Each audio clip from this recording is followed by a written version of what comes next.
Oi, gente, tudo bom com vocês? Voltei com nossas videoaulas.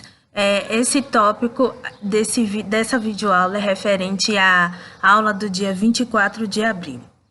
Vamos começar. A teoria neoclássica da administração. A teoria neoclássica da administração trata-se de um conjunto de teorias que surgiram na década de 1950 e que sugerem uma retomada das abordagens clássica e científica da administração. Tem como principal referência Peter Drucker, mas também inclui um grupo amplo de autores como William Newman, Ernest Dale, Ralph Davis, Lewis Allen e George Terry. Vamos dar seguimento. Dentre os principais conceitos abordados na teoria neoclássica, destacam-se a ênfase na prática da administração, busca de resultados concretos, formulação de conceitos de prática e de forma prática e utilizável, foco na ação econômica, reafirmação relativa das proposições clássicas, reação às ciências do comportamento, retomada do legado da abordagem clássica e ampliação e flexibilidade à teoria clássica. Principais conceitos abordados na teoria neoclássica: ênfase nos princípios gerais da gestão, estabelecimento de normas do comportamento administrativo, retomada dos princípios gerais de planejar, organizar, dirigir e controlar, que é o ciclo administrativo PODC, ou pode ser, crença de que os problemas de gestão são sempre os mesmos, independente do tipo e tamanho da organização. ênfase nos objetivos e resultados, premissa de que toda organização existe para atingir os objetivos e alcançar os resultados. O desenvolvimento da organização deve ser realizado com base nos objetivos e resultados que se busca, e ecletismo de seus conceitos.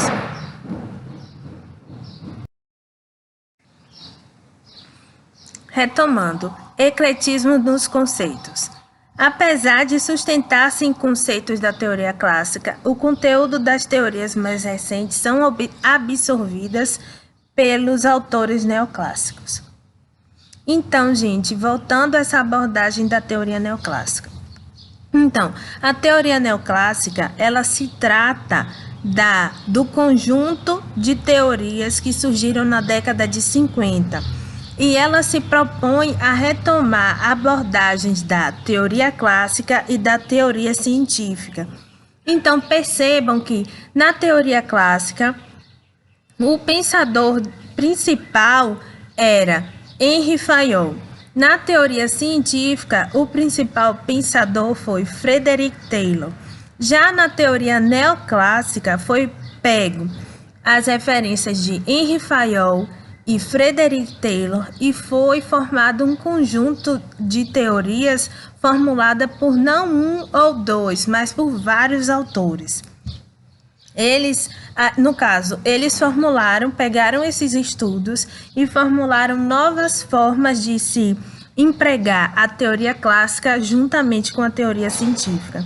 Como a gente tinha abordado antes, falando sobre a teoria clássica, a teoria científica e a teoria humanística, nós podemos perceber um pouco das nuances de cada teoria. Na teoria neoclássica, o que foi feito? Foi pego os princípios da teoria clássica com os princípios da teoria científica e foram colocadas juntas. Teoria clássica, teoria científica colocadas juntas. De que forma? Através da observação dos pensadores em relação às duas teorias, foi se atribuindo vantagens que essa tem e vantagens que elas juntas teriam para a necessidade da sociedade. Então, foi um aglutinado de vantagens, de ideias que se foram colocadas juntas, ou seja, teoria clássica, teoria administrativa e teoria científica, colocadas juntas, surgiu a teoria neoclássica. De que forma? Pegou-se uma fatia de pão, outra fatia de pão, para constituir um diferente tipo de sanduíche. Então, na questão da teoria neoclássica, que vocês já sabem que é o conjunto das abordagens da teoria clássica e científica, tá? E elas tinham o quê? Então, a teoria neoclássica tem como um princípio o quê?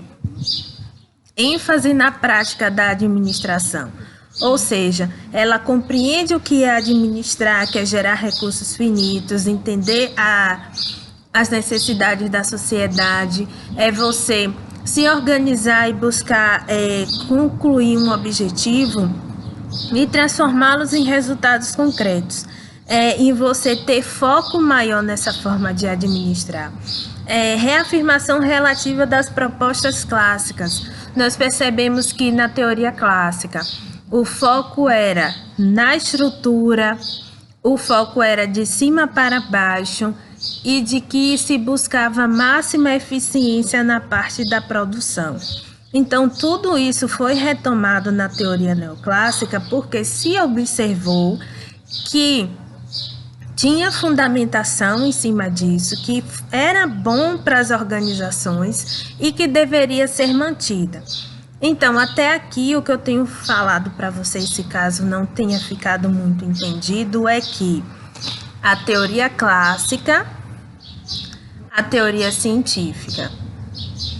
Então, autores, pensadores, estudiosos observaram que a teoria clássica tinha de bom, por assim dizer, para as organizações e o que a teoria científica também tem de bom para as organizações. Através de se entender o que a teoria clássica tem para oferecer e o que a teoria científica tem para oferecer, pegou-se esse conjunto de boas coisas a se oferecer e juntaram. Através dessa junção dessas teorias e desses conceitos bons para a sociedade, é que se formulou a teoria neoclássica, ou seja, conjunto de abordagens dessas duas teorias juntas. Então, como a gente tem falado até aqui, a questão da ênfase na prática da administração, a reafirmação das propostas da teoria clássica e ênfase nos princípios de gestão. Então, se vem a retomada do ciclo administrativo, que é planejar, controlar, dirigir, planejar, organizar, dirigir, controlar, crença de que os problemas das organizações são iguais, não importa o tamanho da organização ou tipo. Ou seja, um salão de cabeleireiro é diferente de uma fábrica de calçado. Mas só que os problemas das duas são referentes, são os mesmos, porque pode ser um problema com um fornecedor, pode ser um problema com a compra de um material, ou seja, delimitando os problemas em um mesmo patamar, se tem assim busca de soluções melhores e mais definidas, se vocês conseguem compreender. E estabelece o comportamento administrativo, porque não é só pensar que a administração em si ela vai contar com princípios de que cada pessoa vai retomar a sua forma de trabalhar. Não, é que há um conjunto de toda a criação desse trabalho. Nós também partimos do princípio da teoria neoclássica aqui. A ênfase está também nos objetivos e resultados, ou seja, não é só trabalhar para conseguir desenvolver aquele projeto, aquele serviço, aquele produto. É preciso também ver quais são os objetivos, quais são as metas que tem que se alcançar. Tem que saber se o desempenho da organização como um todo está atrelado a esse objetivo, a essa meta. Como nós vemos agora, que muitas empresas, elas delimitam uma meta, delimitam um tipo de objetivo a qual seus funcionários e colaboradores têm que alcançar. E para isso, ela coloca formas de que essas pessoas se desenvolvam, que essas pessoas busquem melhoria desse trabalho. E o outro conceito é o ecletismo, que, apesar de se sustentar no conceito da teoria clássica, o contexto das teorias mais recentes são absorvidas pelos autores neoclássicos. Essa questão do ecletismo no caso, ser eclético é gostar de várias formas, de vários métodos, de várias definições. E para explicar melhor para vocês, ser eclético é como você gostar de vários estilos musicais. Você não só gostar de um único estilo. Tem pessoas que só gostam de rock, já tem pessoas que só gostam de sertanejo, mas já tem pessoas que escutam de tudo e tudo tá bom, tudo tá certo e cada música tem o seu charme diferente.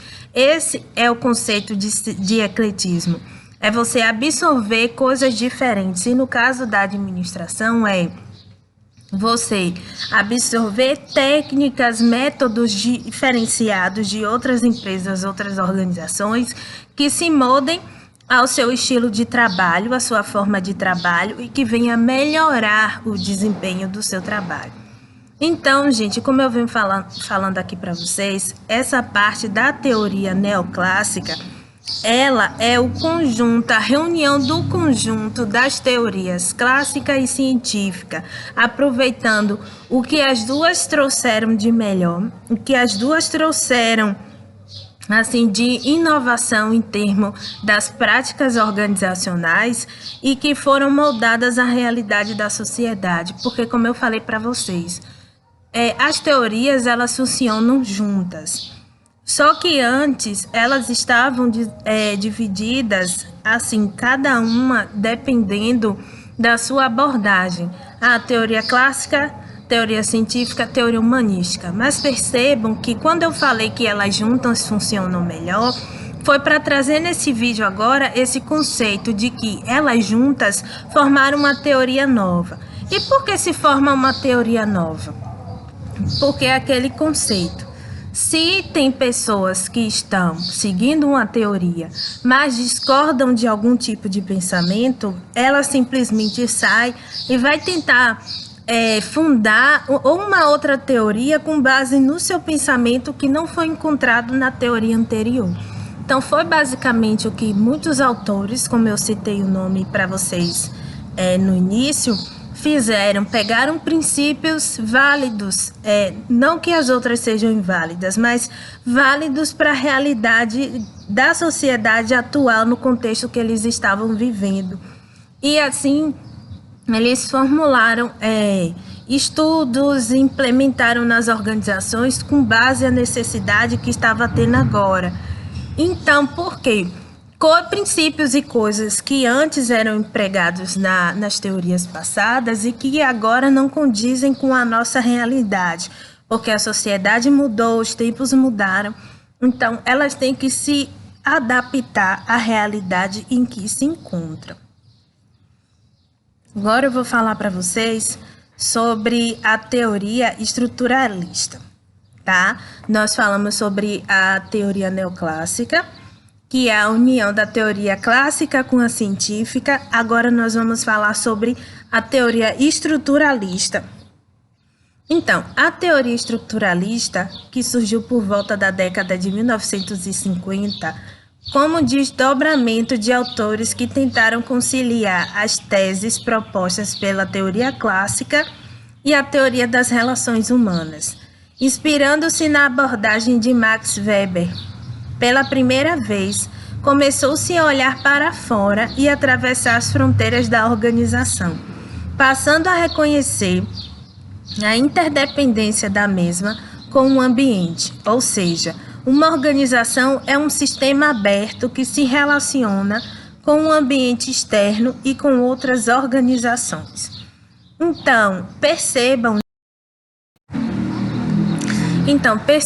gente, que a teoria estruturalista, assim como a teoria neoclássica, ela foi o pensamento e observação de vários autores que junto tirou o que tinha de melhor, por assim dizer, da teoria clássica e juntou com o que há de melhor também, por assim dizer, com a teoria humanística, com a teoria das relações humanas. Então, assim, se passou a olhar para fora da organização, passou-se a ter essa premissa de que é importante se buscar conceitos novos. A gente observou que na teoria neoclássica se buscou muito esse conceito do ecletismo, gostar de coisas técnicas, meios diferenciados de se fazer as atividades organizacionais. Mas não assim que se gostou, que se gosta de fazer, mas que se busca fazer, se busca melhoria, se busca coisas novas, diferenciadas e inovadoras. Então, a teoria estruturalista, ela veio com essa pegada de que você não olhar apenas para a estrutura da organização, a tarefa da sua organização, ao colaborador da sua organização, mas você olhar para a tarefa da outra organização que possa ser minha concorrente, ou olhar para o colaborador da outra organização que possa contribuir com a minha organização, olhar para as diferentes práticas de que outra empresa tenha desenvolvido e tenha dado certo e implementar na minha, ou seja, construir conhecimento sempre, porque o conhecimento ele é um conjunto de fatores, experiências, convivência de pessoas distintas e que juntas formam um senso comum. Vocês, no caso, não poderiam saber como é um clima frio se vocês não tivessem a experiência de passar por um lugar frio. Então, é mais ou menos essa ideia, essa pegada. E continuando aqui falando para vocês, outra característica básica da teoria estruturalista consiste no conceito de estrutura, assim como o próprio nome diz, que é todo composto por partes que se interrelacionam. O que significa que os sistemas organizacionais não são meramente uma justaposição de partes. Enquanto a teoria clássica se concentrava na formação da organização, a teoria das relações humanas somente se concentrava na organização informal. Só que com a junção da teoria clássica e da teoria humanística, formando a teoria estruturalista, ela aponta que o relacionamento entre as organizações, tanto formal quanto informal, tem uma abordagem múltipla. O que é que nós queremos dizer com isso? Porque se a teoria clássica tem esse conceito da organização formal, quem é o dono, quem são seus funcionários, quem são os gerentes, quem é o supervisor, a quem você tem que se reportar, a quem você tem que explicar algo. Tudo isso está bem delimitado, está bem explicado, você sabe tudo que tem que acontecer. Já na relação humana, que fala da organização informal, é aquilo que a gente vinha trabalhando antes, a questão de você ter grupos de pessoas dentro da organização que elas têm algo em comum, que elas se conversam, que elas são colegas dentro desse ambiente. Então, através dessa reunião, dessas panelinhas, por assim dizer, cada grupo adquire um tipo específico de trabalho, adquire uma forma específica desse trabalho e consegue construir um pensamento melhor, consegue construir diferenciação do modo das práticas que essas equipes estão desenvolvendo.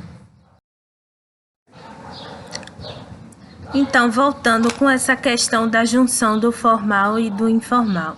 Então, percebam que através da percepção de que dentro da própria organização tem outras formas de organização de pessoas, então é preciso que se observe essa formação de pessoas e que tire melhor resultado delas, porque já que juntas elas têm uma afinidade, elas podem desenvolver um bom trabalho, elas podem ensinar para outras equipes de trabalho uma técnica diferenciada, uma abordagem diferenciada na forma que elas estão trabalhando.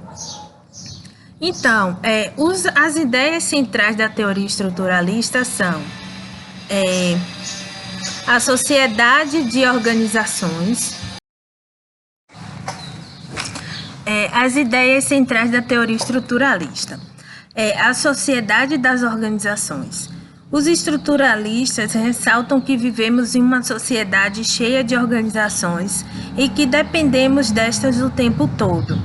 A sociedade moderna industrializada é uma sociedade de organizações das quais o homem passa a depender, o que não deixa de ser verdade, porque nós precisamos das organizações médicas, nós precisamos das organizações de instituições financeiras, nós precisamos das organizações alimentícias, enfim.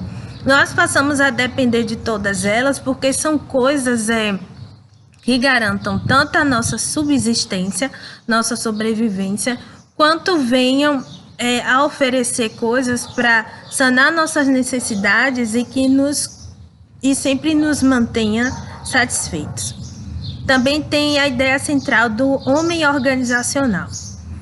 Enquanto a teoria clássica caracteriza o homem econômico, a teoria das relações humanas caracteriza o homem como um ser social. A teoria estruturalista, que é a junção dessas duas, enfoca no homem organizacional, que é aquele que desempenha diferentes papéis em várias organizações, ou seja, nós desempenhamos papel no nosso trabalho, nós desempenhamos um papel na nossa família, nós desempenhamos um papel na sociedade, nós desempenhamos um papel em tudo que a gente está constituído. Se você vai para a academia, você desempenha um papel. Se você vai para uma viagem, você desempenha um papel de viajante. Ou seja, cada lugar que você esteja fazendo uma atividade, você está exercendo uma forma de organizar, porque você está se juntando a outras pessoas e estão desenvolvendo um objetivo em comum. As organizações modernas passaram a demandar um tipo especial de personalidade na qual estejam presentes a flexibilidade, a resistência à frustração, a capacidade de contemporizar as recompensas e o desejo constante de realização. O desejo de receber recompensas materiais e sociais faz com que o homem aceite desempenhar diversos papéis sociais propostos em seu trabalho. Outras ideias da teoria estruturalista. Os conflitos são inevitáveis. Os conflitos entre os interesses dos empregados e os objetivos da organização são inevitáveis e fundamentais no processo social. Tais conflitos são gerados por tensões que se situam entre necessidades organizacionais e individuais, entre níveis hierárquicos e unidades administrativas. No entanto, quando não administrado, mal administrado, pode levar à situação destrutiva. E, por fim, a ideia central da teoria estruturalista é incentivos mistos. Os estruturalistas, tanto os clássicos do incentivo material, quanto os humanistas, incentivos e recompensas psicossociais, tinham uma visão fragmentada da realidade e, portanto, entendiam que os indivíduos necessitavam de recompensas materiais e sociais. Então, percebam que ao longo do que a gente vem trabalhando aqui, falado sobre essas teorias, teoria neoclássica, teoria estruturalista, percebam que cada teoria, ela busca retirar o que há de melhor de teorias isoladas e utilizá-las juntas. Então, a gente percebeu agora na teoria estruturalista que se pegou essa questão da máxima eficiência, do trabalho realizado de forma consciente, por assim dizer. Essas abordagens da teoria clássica, junto com a da abordagem humanística, para entender que o homem sim desempenha seu trabalho, mas ao mesmo tempo ele também desempenha um papel social. Ele busca trabalhar para suprir essas suas necessidades, porque a teoria clássica fala que o homem é econômico, ele trabalha para sobreviver. A teoria humanística fala do homem social, ou seja, ele precisa se relacionar com a sociedade, o meio em que ele está vivendo. Então, juntando esses dois, nós temos o homem organizacional, ou seja, ele precisa trabalhar para sobreviver e para consumir o que há na sociedade. Ok? Agora vamos partir para um princípio da próxima teoria, a teoria burocrática da administração. A teoria da burocracia de Max Weber teria se popularizado por volta do ano de 1940, já após a morte do autor. Max Weber, juntamente com Frederick Taylor e Henry Fayol, está entre os principais pensadores das teorias administrativas. A teoria burocrática da administração surgiu em clara oposição às suas antecessoras, a teoria clássica e a teoria das relações humanas. A primeira, a teoria clássica, é criticada pelo seu excesso de mecanicismo, e a teoria das relações humanas é criticada pelo seu ingênuo romantismo. Principais características do sistema burocrático: autoridade, hierarquia e divisão do trabalho, formalidade nos atos e comunicações, especialização dos funcionários, impessoalidade nas relações.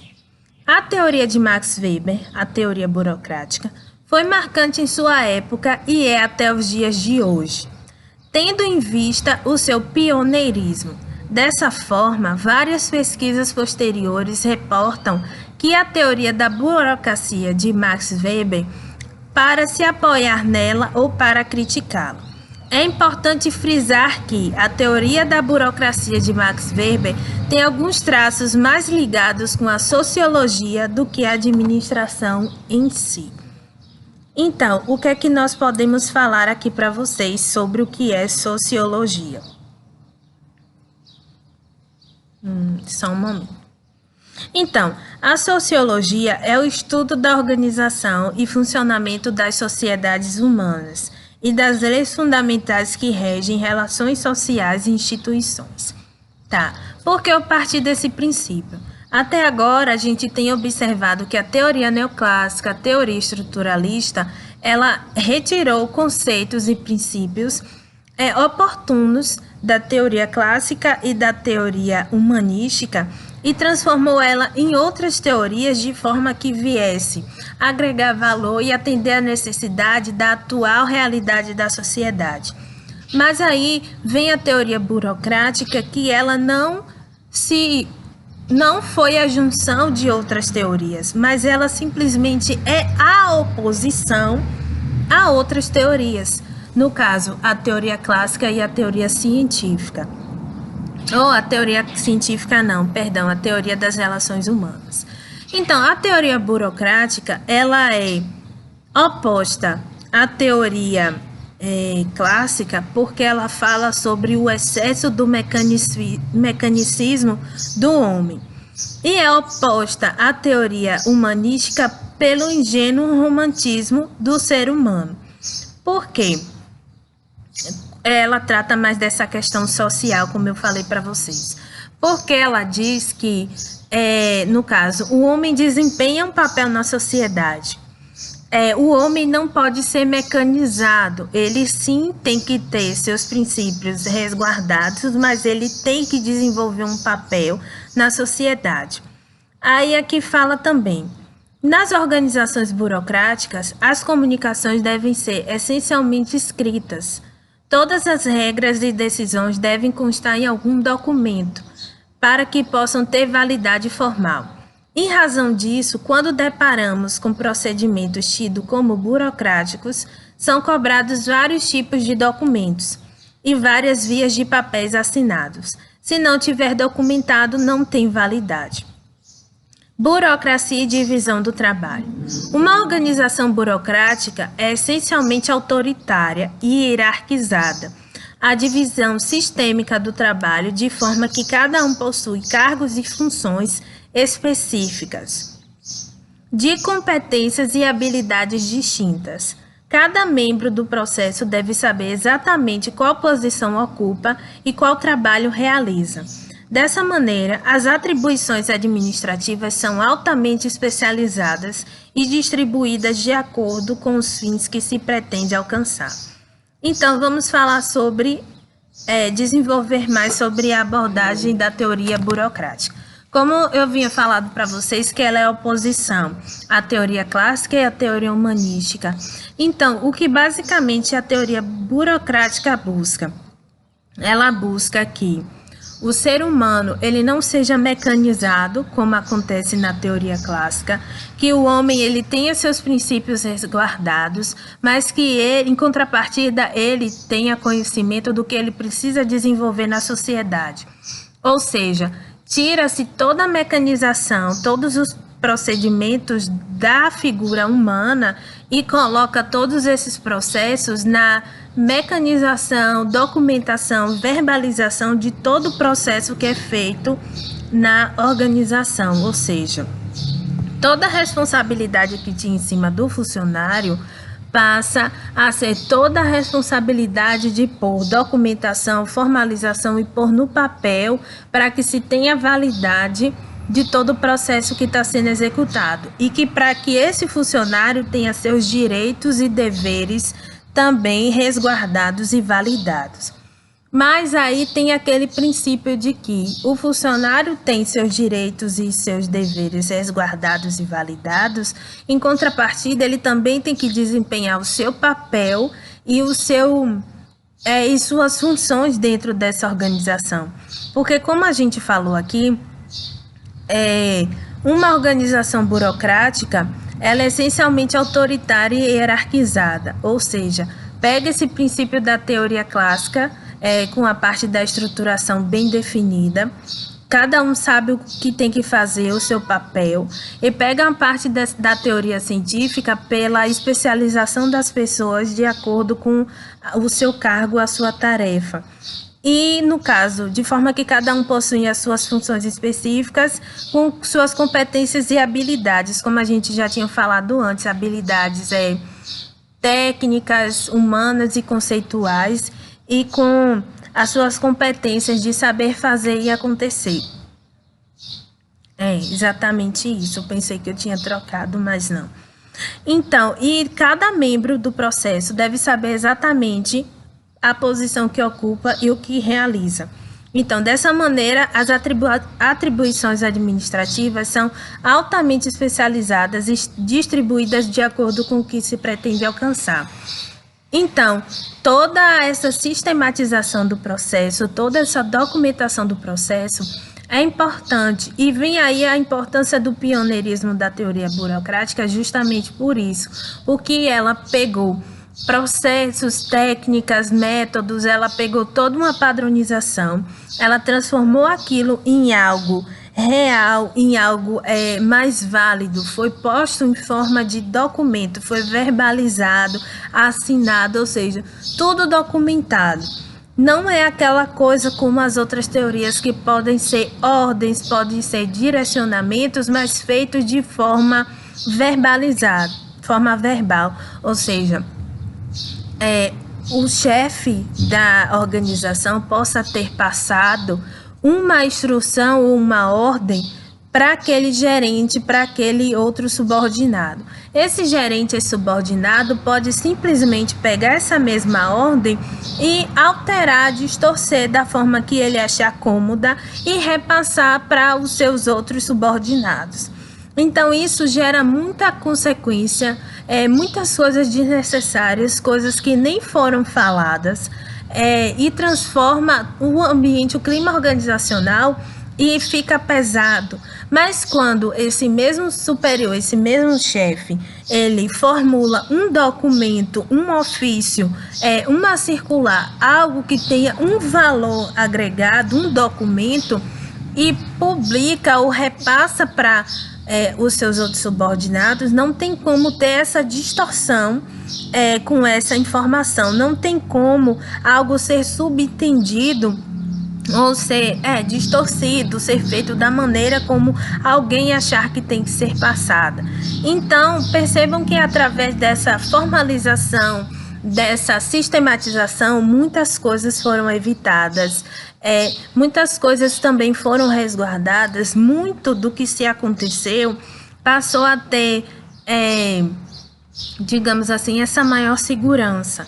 Mesmo que a burocracia tenha tomado um segmento de algo engessado, algo demorado, é justamente por isso, para ter toda essa observação, todo esse cuidado em se validar algo, em se constituir algo, ok?